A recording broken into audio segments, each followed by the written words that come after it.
네, 어제 삼자회동 이렇게 정리할 수 있을 것 같습니다. 현재 권력인 박근혜 대통령 그리고 미래 권력 가능성이 있는 두 정당 대표가 함께한 자리였다. 인식을 함께한 부분도 있었지만 의견 차이가 드러나면서 냉랭한 분위기였다. 이런 분석 기사들이 오늘 많았습니다. 이 회동에서 3인의 득과 실은 무엇인지 향후 전국은 어떤 흐름으로 갈지 한번 짚어보도록 하겠습니다. 먼저 삼자회동 주요 발언 들어보시죠. 정치권 꼭 필요하다고 생각합니다. 정부의 여러 가지 정책들도 사실은 국회 입법을 통해서 마무리가 되듯이 외교적인 어떤 성과나 결실도 또 국회에서 잘 협조를 해주셔야 완결될 수 있다고 생각합니다. 그동안 대통령께서 민생을 살리기 위해서 힘투사하셨지만 정부의 경제정책은 국민들의 삶을 지도하는 데 실패했다고 생각합니다.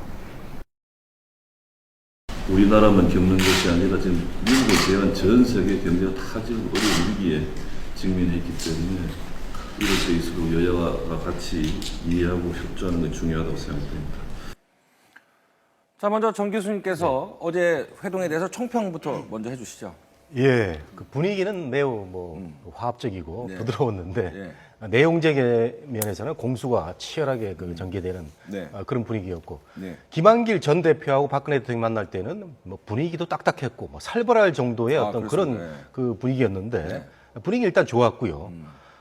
다만 내용적으로 보면은 그 여러 가지 문제에 대해서 그 견해가 엇갈리기도 하고 네. 두 가지 면에서는 그 제일 급한 문제죠. 공무원 개혁하고 최저임금 문제에 대해서는 급하다 처리해야 된다는 그런 결실이 있었고 네. 그 문재인 대표의 전략이 좋았다고 생각됩니다. 사실 모두 발언할 때는 그 카메라가 있는 상태에서 공개 그 자리의 발언인데 네. 대통령은 이제 순방 결과를 얘기를 하면서 협조를 부탁하는 덕담으로 시작했는데 네. 바로 문재인 대표가 경제 정책 실패했다, 위기다 이렇게 바로 직격탄을 날렸습니다. 네. 이런 점에서 보면은 문재인 대표가 결국 대통령과의 회담은 부드러운 분위기 속에서 어떤 결실을 맺는 거 중요하지만 집권 여당을 공격하는 중요한 자리라는 걸 인식을 하고 예. 초반에 저렇게 치고 들어간 모습이 또 인상적이었다 이렇게 생각이 됩니다. 보통 이제 기자들이 있는 모두 발언에선 덕담을 하기 마련인데 바로 전공법을 갔는데 오늘 신문을 보니까는 박근혜 대통령, 문재인 대표 얘기가 대부분이었고 김무성 대표는 거의 존재감이 좀 없듯이 보였습니다. 네, 그렇습니다. 김무성 대표는 뭐 간간히 나온 조사 기사들 보면은 이제 중재 역할을 했다라고 이제 얘기를 하는데요. 네. 사실 이제 전국의 중심이 대통령과 야당, 예. 죄송합니다. 예. 대통령과 이제 야당이 이제 대립각으로 비춰지고 있으니까 여당 대표인 이제 김무성 대표로서는 사실 존재감을 드러내기 상당히 어려울 수밖에 없는 상황입니다. 그래서 지금 그럼에도 불구하고 이제 김무성 대표가 보여준 것은 몇 가지가 있는데요. 네. 보면은 이제 문재인 대표에게 4년간 청와대에 있어서 국정 경험을 했기 때문에 네. 그때 하지 못한 개혁들을 이때 함께 힘을 맞춰서 한번 해보자라고 하면서 또 그런 얘기 또 이문희완의 행진곡을 문재인 대표가 5.18 민주화 운동의 기념곡으로 정해서 다 함께 좀 부르자라고 대통령에 요청을 하니까 대통령이 사실 직답을 하기가 어려운 상황이거든요. 네. 그러니까 김무성 대표가 내가 참석해서 큰 소리로 부르겠다라고 하면서 어떤 중간에서 애매한 상황을 대통령 대신 답변해 주거나 또는 대통령이 대답하기 곤란한 상황들 이런 것들을 선제적으로 나서서 응답해 주면서 이제 분위기를 좀 띄우는 역할을 한 것이긴 한데요. 예. 그러나 전반적으로 봤을 때 문재인 대표가 우리 정 교수님 말씀하신 대로 상당히 강공으로 나간 상황이었기 때문에 김무성 대표가 어떤 전국과 다른 흐름의 목소리를 내기는 어려운 그런 흐름이었다고 할 수 있겠습니다. 자, 문재인 대표 청와대에서 일도 해봤는데 상당히 공격적으로 대통령을 접근했습니다. 네네. 과거의 여야 대표와 대통령의 만남과 비교했을 때 저는 한 두 가지 정도 이제 특징이 좀 있다라고 생각을 하는데요. 예. 과거에 보면은 상당한 시간을 정적인 문제, 내지는 약간 좀 추상적인 문제에 이제 많은 시간을 할애했다고 하면은 요번 회담 같은 경우에는 사실 실질적이면서 경제 문제라고 하는 것에 방점을 찍은 게 아닌가라는 좀 특징을 발견하고요. 또 한 가지는 아까 말씀하신 것처럼 이제 서로 간에 이제 한치 양보도 없는 어떻게 보면은 큰 그림에서는 밑바탕에서는 합의를 했지만 방법론에 가서는 절대로 양보하지 않는 그런 모습을 보인 그런 회담이 아니었냐 생각을 합니다. 네. 전체적으로 봤을 때는 일단 만남 그 자체라는 것은 중요한 의미를 두고 있습니다만 아직까지도 여야 어떤 인식이 차이 있어서 상당한 거리감이 있다 이런 느낌을 아마 받은 것이 대부분의 사람들일 거라고 생각합니다. 어제 박근혜 대통령이 좀 다른 모습을 보여준 것은 상당히 이제 이전과 좀 네. 달라져서 굉장히 주목되는 부분이라고 네. 할 수 있겠는데요. 네. 어쨌든 어제 박근혜 대통령이 회동을 상당히 중시했다는 것은 접견실에 대통령임에도 불구하고 어쨌든 먼저 와서 자리를 잡고 두 대표를 이제 기다렸다. 이런 점들은 어쨌든 회동에 대해서 중요시한다는 모습을 보여준 것이라고 할 수 있겠고요. 아, 보통은 대통령이 나중에 뭐 오나요? 함께 어떤 시간을 맞춰서 하거나 이제 이런 모습을 보여줄 텐데요. 물론 청와대였기 때문에 하겠습니다만은 네. 그 다음에 어쨌든 의회의 협력이 참 필요하다, 절실하다 이런 모습들을 아까 좀 애절한 모양새로 사실 얘기를 했는데요. 네. 3년 차의 국정 성과를 거두기 위해서는 사실 의회에 어떤 법안 통과가 있지 않으면 아무것도 할 수 없는 상황이기 때문에 그런 부분들을 좀 인식을 강하게 하고 있는 것으로 보입니다. 과거에는 여당의 다른 의견 또는 야당의 다른 의견에 밀려서는 안 된다라고 하는 그런 대결적 사고 이런 것들이 상당히 좀 강하게 있었던 것으로 보여졌는데 네. 이제는 어쨌든 의회의 도움을 받아서 법안 통과를 통해서 국정의 성과를 거두겠다고 하는 네. 그런 실리적 사고 또는 네. 실용적 사고로의 전환이 일정 부분 이루어지고 있는 것 아니냐라고 하는 평가도 가능할 것 같습니다. 자, 이제 그래픽 통해서 기자들은 이제 물러가고 비공개 회동에서 어떤 이야기를 했는지 한번 알아볼 텐데요. 박근혜 대통령은 경제에 대해서 많이 이야기를 했고요. 문재인 대표는 여러 가지 이제 특히 통일 대박 이런 얘기를 해갖고 좀 환하게 웃었다 이런 얘기도 있고 복지 공약을 파기를 했다 뭐 이런 얘기도 있습니다. 자, 연필을 들고 메모를 했다 뭐 경청하는 모습을 보여줬는데 보통 대통령이 저렇게 메모를 하고 이렇습니까? 아니면 좀 박근혜 대통령의 특별한 모습인가요? 박근혜 대통령 메모하는 걸 좋아하잖아요. 네. 항상 수첩도 네. 들고 다니고 해서 수첩 공주라는 옛날 별명도 있었는데 네. 어제 여러 가지 사안을 이제 논의하다 보니까 지금 메모를 하게 되는데 메모한 부분이 예. 그 문재인 대표가 경제 정책에 대해서 실패했다고 하면서 예. 4대 민생 과제에 대해서 이제 조목조목 얘기를 하니까 예. 대통령이 듣다가 예. 이거 너무 공격하는 거 아니야? 예. 이렇게 해가지고 갑자기 이제 메모를 하기 시작했습니다. 그래서 그 비공개 부분에서는 예. 또 박근혜 대통령이 조목조목 그 또 반격을 또 했다는 이런 얘기가 있는데 예. 그만큼 이 우리 경제 민생에 대해서 두 사람의 시각차가 있었지만 또 그 주요한 그 이슈에 대해서는 또 인식을 같이 했다. 예. 이런 점이 필요할 것 같고 문재인 대표가 또 통일 사회 분야도 많이 어제 그 거론을 했는데 그렇죠. 예. 제가 보기에 또 너무 많이 거론한 게 아닌가 생각이 될 정도로 예를 들면 이제 빨리 남북 정상회담 하라고 하는데 그건 너무 그 야당적인 시각이다. 어떤 대안도 없이 예. 대통령 보고 빨리 남북 정상회담 해가지고 예. 뭔가 좀 남북 경제 협력도 이루고 하라고 그랬는데 예. 지금 뭐 일부 그 보수 지지층 쪽에서는 예. 북한과의 남북 정상회담에 대한 어떤 그 회의적인 시각도 있고 뭐 여러 가지 전제 조건도 있지 않습니까? 그렇죠. 예, 예. 북한이 사과하지 않는 문제에 대해서 네. 그래서 아무런 그 대안 없이 그 질문한 부분도 있었어요. 그러니까 문재인 대표가 너무 많이 보여주려고 하다 보니까 예. 어제 그 잘한 부분도 있는데 예. 또 대안 없이 들어갔다는 부분도 엿보이는 그런 대목이었어요. 그럼에도 문재인 대표가 통일 대박 얘기하니까 박근혜 대통령이 상당히 기분 좋아했다, 환하게 웃었다, 뭐 그런 얘기가 있군요. 근데 어제 덕담과 농담이 이제 그다지 많지 않았는데 그래서 이제 웃음이 이제 보이지는 않았는데 네. 그 부분에서 박근혜 대통령이 이제 화기애애한 본인이 이제 사용했던 표현들 또 국민들이 상당히 공감하고 좋아했던 단어를 네. 어쨌든 정치적인 경쟁자인 문재인 대표가 사용해 주는 것이니까 그에 대해서 이제 화답을 한 것으로 볼 수 있는데요. 네. 그런 사실 이제 대화에서 협상에서 이제 이런 것들을 잘 구사하는 것이 네. 분위기를 이제 좋게 하는 데서 상당히 중요한데 그런 부분들을 어제 뭐 딱 하나 보여가지고 네. 다시 여러 가지 이제 냉랭하고 싸늘한 분위기 중에서 그나마 이제 눈에 띄는 것이라고 할 수 있었는데 네. 아무튼 전반적으로 좀 분위기가 더 좀 화기애애한 모습을 좀 보여줬으면 하는 아쉬움은 좀 남는 회담이었습니다. 저렇게 세 사람이 만나면 농담을 하고 좀 분위기를 좀 화기애애하게 이끌어야 될 사람은 김무성 대표였겠죠? 그렇죠. 예. 그래서 김무성 대표 저 역할을 많이 했습니다. 그 경제 문제에 대해서도 그 초장부터 예. 바로 그 카메라가 있는 상태에서 예. 문재인 대표가 예. 바로 옆에서 말이죠. 예. 사실은 그 야당 대표가 대통령에 대해서 그 정면에서 예.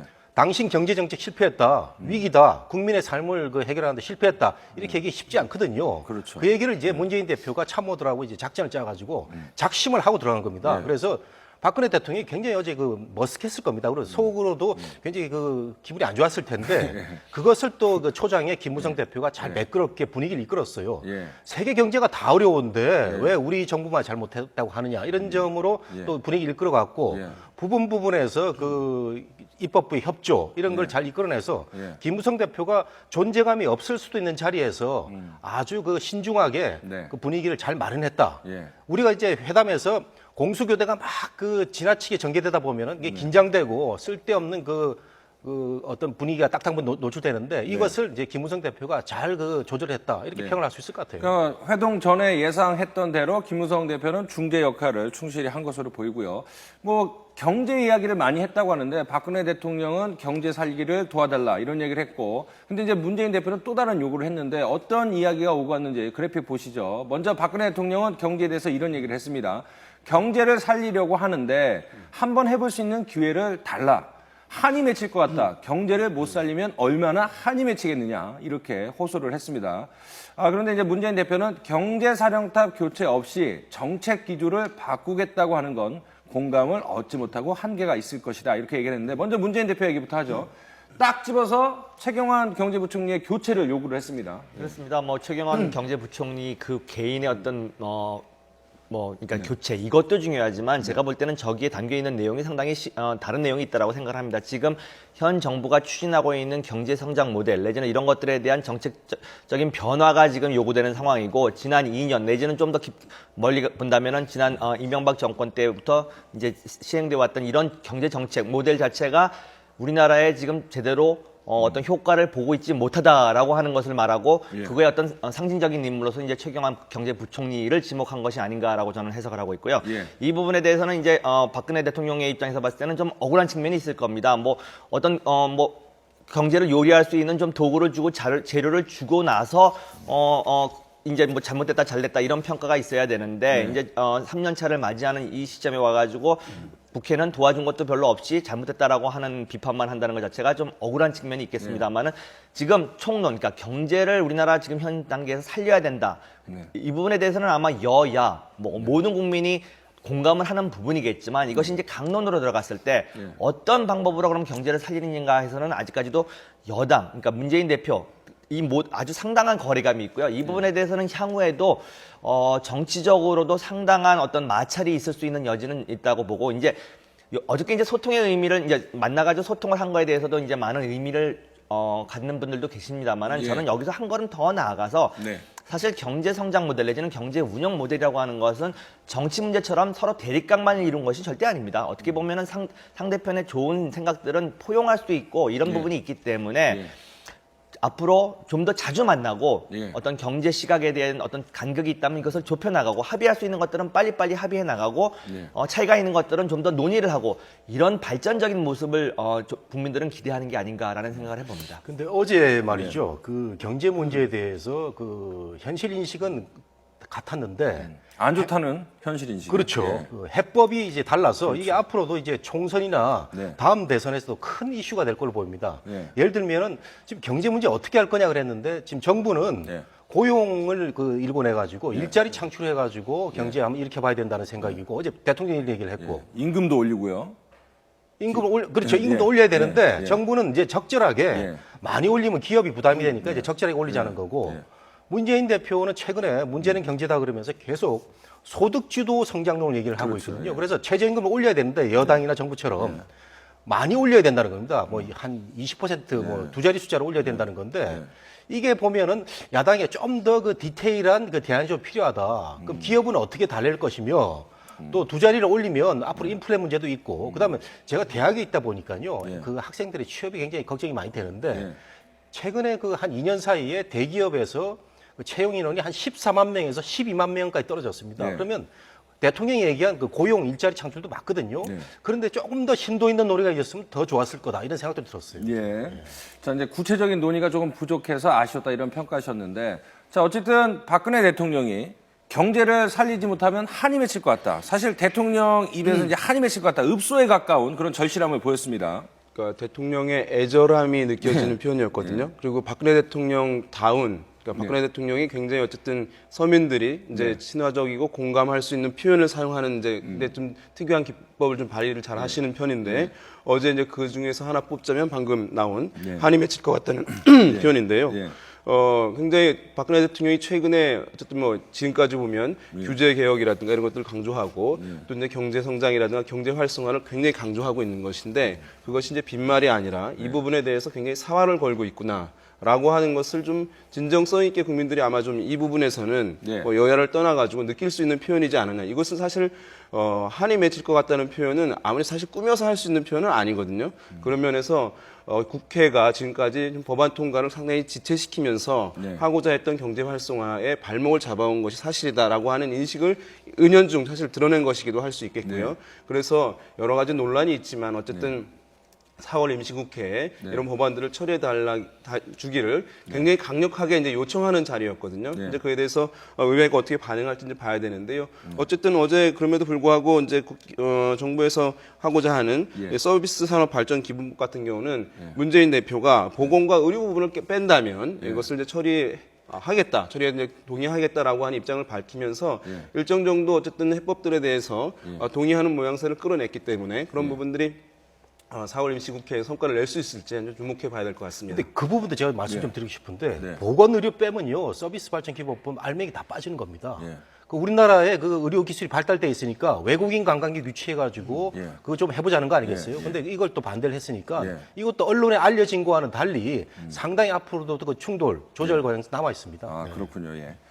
자, 이병기 대통령 그 청와대 비서실장이 부임을 한 이후 그 이전보다는 청와대 분위기가 좀 좋아졌다 이런 평가들이 나오고 있는데 어제도 회동이 끝난 다음에 2시간 가까이 머물면서 여야 대표하고 이제는 논의 내용 조율하고 발표 내용도 좀 조율을 했다고 하는데 그런 모습도 어쨌든 보기 좋고 국민에게 혼선을 주지 않는 모습은 긍정적으로 평가를 할 수 있을 것 같습니다. 그렇습니다. 뭐 여당 내지는 청와대 입장에서는 하나의 성과물을 내고 싶어하는 어떤 그런 마음이 있었을 것이고 야당 입장에서 봤을 때도 오랜만에 만난 거기 때문에 어떤 결과물을 국민 앞에 내놓아야 된다는 것은 어떻게 보면 정치인으로서의 당연한 의무에 해당하기 때문에 이제 이 부분에 대해서 이제 비서실장께서 상당한 역할을 한 것으로 지금 드러나고 있는데 국민의 입장에서 봤을 때는 그런 모습들은 분명히 좋아 보입니다. 예를 들어서 뭐 서로 간에 냉랭하게 이제 이야기를 하다가 아무런 성과물도 없이 헤어진다는 것 자체가 국민으로서 어떻게 보면 방향성을 잃기 때문에 상당히 혼란에 빠질 수 있는 상황이었는데 여기서 이제 시기적절하게 비서실장이 자기에 맞는 역할을 함으로써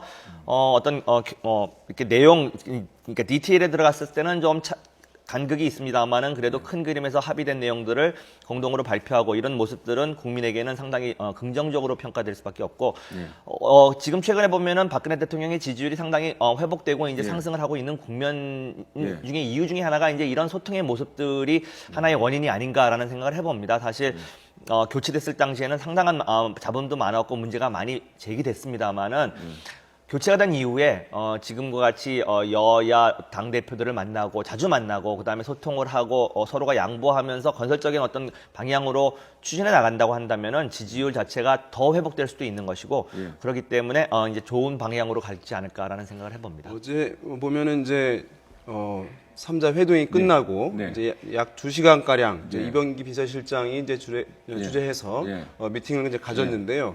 이것은 이제 여러 가지 의미가 있는데 2시간 동안 이어졌다. 티타임이 2시간 동안 사실 갈 건 아니지 않습니까? 그러니까 발표문을 조율하는데 2시간이 걸렸다는 얘기이기 때문에 그만큼 3자 회동에서 대통령과 특히 이제 야당 대표와의 인식에 있어서 또는 아까 말씀하신 대로 해법에 있어서 상당히 이견이 있었다는 것을 보여주는 것이거든요. 이견이 컸다는 것을 이제 보여주는 것이라고 할 수 있겠고 그럼에도 불구하고 이병기 비서실장 주재하에 이것이 빈손으로 끝났을 경우에 청와대와 또 여당 야당이 갖는 부담들이 클 수밖에 없습니다. 빈손 회동으로 끝났다는 것에 대해서 그렇기 때문에 뭔가 성과 있는 모습으로 국민들에게 비춰주는 것이 예라는 인식이 있었기 때문에 그것을 어쨌든 성과로 만드는 작업들을 이병기 비서실장이 했다는 점 그런 면은 소통의 측면에서 상당히 높이 평가할 일이라고 할 수 있을 것 같습니다. 자, 그러면 이제 회동이 끝나고 김무성 대표, 문재인 대표는 어떻게 평가를 했는지 한번 직접 그 인터뷰 내용 들어보시죠.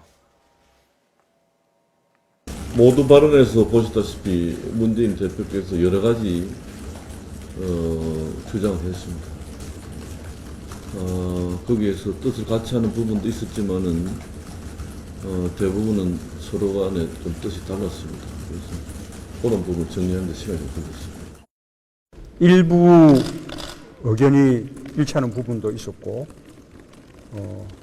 또 많은 부분은 의견이 달랐습니다.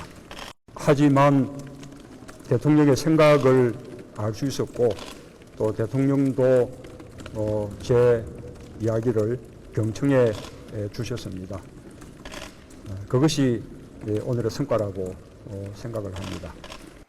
여야 당대표가 모두 일치되게 얘기를 했지만 대부분의 문제에 있어서 의견이 좀 달랐습니다. 하지만 문재인 대표가 얘기한 것처럼 자신 야당 대표의 이야기를 대통령이 경청해 줬다. 그것만으로도 성과가 있었다. 이렇게 평가를 해줬군요. 그런데 자, 이번 회동을 통해서 그 대통령, 여야 당대표 얻은 이득이 있고 잃어버린 손해가 있지 않을까라는 생각도 드는데 어떻게 보세요? 예, 뭐 손해는 별로 없을 것 다 같고요. 윈윈인가요? 예, 저는 문재인 대표 말이 그 정답이라고 생각되고 예. 또 김무성 대표는 아주 그 건조하게 얘기를 했지만 예. 그 핵심 사항을 또 얘기를 했다. 예. 사실 대통령하고 여당 대표하고 야당 대표가 대부분의 그 이슈에 있어서 견해가 달라야 되는 게 정상입니다. 그렇죠. 예. 정책을 추구하는 방향도 다르기, 정치 철학도 다르기 예. 때문에 예. 그래서 그거는 우리가 그 틀림없는 사실인데 그 동안에 대통령하고 야당 대표의 그 회담 분위기가 너무 살벌해가지고 우리 기억나지 않습니까? 김한길 전 대표 할 때. 예. 그래서 많이 지탄받았는데 예. 그래서 청와대나 문재인 대표나 다 그 국민들의 그 시선을 의식을 한 것 같아요. 조금 전에 우리 윤 대표 말씀하신 예. 대로. 예. 그래서 그 성과가 있는 것처럼 이거 얘기를 해야 되는데 예.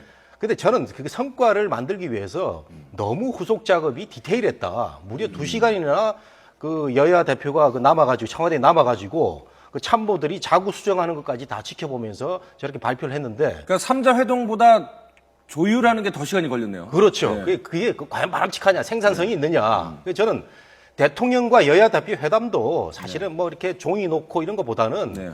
그 우리나라 대한민국이 나갈 방향에 대해서 허심탄회하게 예. 큰 틀의 생각을 교환하는 그런 장이 좋겠고요. 그다음에 그 합의문을 봐도 어제 제가 인터넷에 나오는 합의문을 보니까 예. 그 초부장의 그 굉장히 경직된 분위기와는 달리 합의문 내용은 굉장히 부드럽게 되어 있습니다. 그리고 의견 조율에 많이 그 방점을 찍었고 그래서 국민들한테 여러 가지 우리가 이렇게 노력하고 있다라는 걸 보여주기 위한 작업이 있었는데 네. 너무 그 길었고 좀 보여주기식의 작업보다는 네.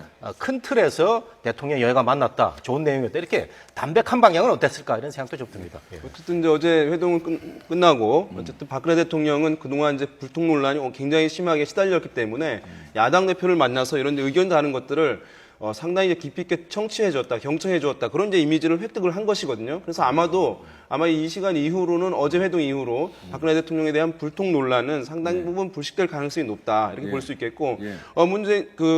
이제 김무성 대표 같은 경우 아까 이제 얘기 나왔습니다만은 어쨌든 중재자로서 여당 이제 대표로서 참 애매한 상황이긴 했습니다만은 예. 어쨌든 적절한 존재감, 안정감을 줄 수 있는 모습들을 보여줬다고 할 수 있겠고 예. 또 문재인 대표는 어쨌든 여러 가지 대한 경제의 모습들을 제시를 했거든요. 경제 이미지를 부각시키면서 어쨌든 현 정권과 대립각을 세우는 야권의 어쨌든 최고 리더 이미지를 보여줬기 때문에 예. 그런 면에서 봤을 때는 윈윈윈한 그런 그렇죠. 뭐 회동이었다라고 이제 평가를 해볼 수 있을 것 같습니다. 자, 모두에게는 다 도움이 됐던 자리였겠죠. 자, 어제 3자 회동도 있었지만은 국무회의가 있었습니다. 이 자리에서 박근혜 대통령이 부패 척결에 대해서 매우 강한 의지를 밝혔습니다. 그러니까 이제 이완구 국무총리의 대국민 담화에 힘을 실어주는 그런 모양새인데 먼저 국무회의 발언 들어보시죠. 이번에야말로 비리의 뿌리를 찾아내서 그 뿌리가 움켜쥐고 있는 비리의 덩어리를 드러내야 합니다. 이번에 국무총리께서 추진하고 있는 부패 청산은 어떤 것에도 흔들리지 마시고 국민들과 나라 경제를 위해 사명감으로 반드시 해 주시기를 바랍니다. 자, 예전에 규제를 암덩어리라고 했는데 이번에는 이제 비리 덩어리라는 표현을 썼는데 경제 활성화를 위해서는 비리 척결이 중요하다 이런 논리인 것 같습니다. 네, 뭐 이 부분에 대해서는 뭐 대다수의 국민들이 아마 동의를 할 겁니다. 그리고 역대 정권에서 이 부패와의 전쟁 내지는 부패를 척결하기 위한 여러 가지 시도가 있었습니다만은 늘 미흡했고 늘 국민들의 눈높이를 못 맞췄던 게 사실입니다.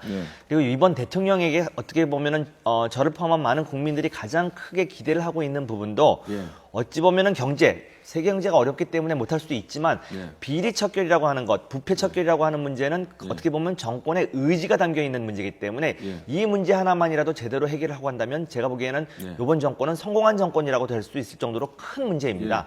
근데 지금까지 사실 지난 2년 동안을 보면은 사실 비리 문제를 그렇게 크게 접근할 수 없었던 게 무슨 정적인 상황이나 환경적인 문제도 있었습니다만은 3년 차를 맞이해가지고 우리나라에 만연되어 있는 이 부패 문제만을 제대로 해결하고 사실 그 뿌리까지 뽑는다라고 한다면은 이것은 대단한 성과일 수밖에 없는 그런 부분이고요.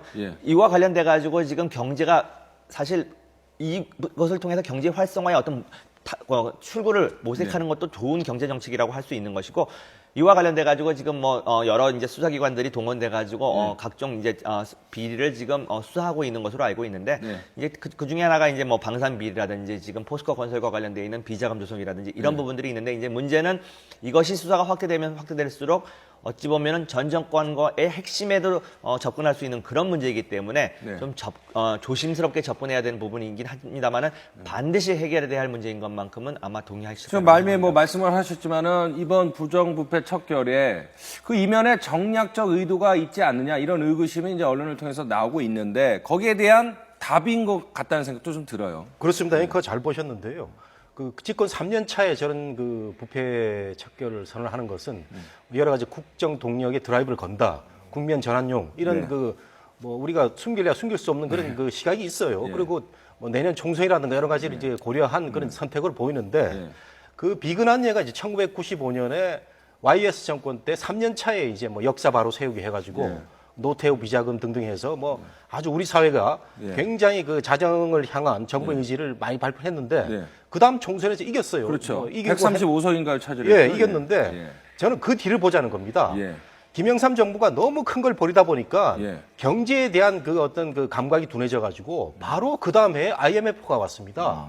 경제 관료들이 뭐 일하는데 대통령이 다른 데 많은 생각을 했던 것 같아요. 그래서 우리가 그 역사를 반복해 보면 정부가 너무 많은 일을 한꺼번에 벌리려고 하다 보면은 어떤 부분에서는 큰 그 펑크가 날 수 있다. 그래서 저는 박근혜 정부가 혹시 뭐 그렇지는 않다고 보는데 너무 전선을 많이 벌이다 보면은 한 전선에서도 이길 수 없는 이런 상황이 벌어집니다. 그래서 부패 비리와의 척결은 원론적인 방향에 축을 해가되 그 너무 정략적인 의도가 담겨가지고 뭐 없는 상태에서 뭘 발표를 한다는 그런 부작용도 있을 수 있고 그래서 저는 공무원 연금 개혁 요거 하나만이라도 올해 4월 5월에 해결하면 큰 그 정부의 성과가 되지 않나 싶어서 전선을 너무 벌이는 건 좀 바람직하지 않다 이런 생각도 좀 드네요. 그러니까 뭐 욕심이야 정부 입장에서 대통령 입장에서 여러 가지 욕심이 날 법도 하지만은 국민을 위해서 경제를 위해서 조금 선택과 집중을 하는 게 어떠냐 이런 평가셨습니다. 자, 대통령과 관련된 어제 3자 회동과 관련된 이야기는 여기서 그만두고요. 여기서 이제 마무리를 짓고요.